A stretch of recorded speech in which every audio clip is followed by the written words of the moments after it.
Welcome to our channel. Today we how to authenticate with Salesforce using MFA and login alerts. Complete guide step by step clearly. To authenticate with Salesforce using Multi-Factor Authentication, or MFA, begin by enter your username and password in the respective fields, as you normally would. After entering your credentials, click the Login button. If your organization has enabled MFA, you will be prompted to verify your identity through a secondary method. Choose your preferred MFA method, such as a verification code sent via SMS, an authenticator app, or a security token. If you select SMS, ensure the phone number on file is accurate, then check your messages for the code. Input the code into the requested field and proceed by clicking Verify. For authenticator apps, open the app on your mobile device. Locate the Salesforce entry and retrieve the verification code.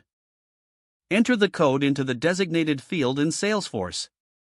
If using a security token, simply input it when prompted after your password. Once verified, you will gain access to your Salesforce account. To set up login alerts, navigate to your Salesforce settings. Under My Personal Information, find the option for Login History. Enable notifications for login attempts via email or this will alert you whenever suspicious login activity occurs. Ensure your email settings are up to date to receive these alerts. Now you can securely authenticate and monitor your Salesforce login activity effectively. If the page does not load, refresh the browser or try again in a private or incognito window. Make sure you are using the correct email address, then retype it carefully to avoid small typos.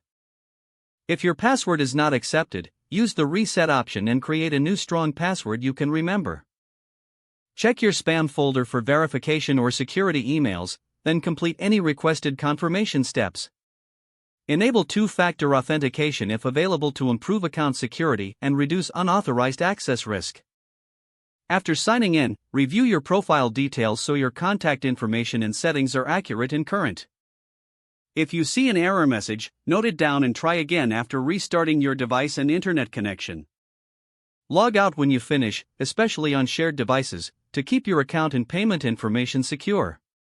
If the page does not load, refresh the browser or try again in a private or incognito window. Make sure you are using the correct email address, then retype it carefully to avoid small typos. If your password is not accepted, use the reset option and create a new strong password you can remember. Check your spam folder for verification or security emails, then complete any requested confirmation steps. Don't forget to like this video and subscribe to our channel for more step-by-step tech guides.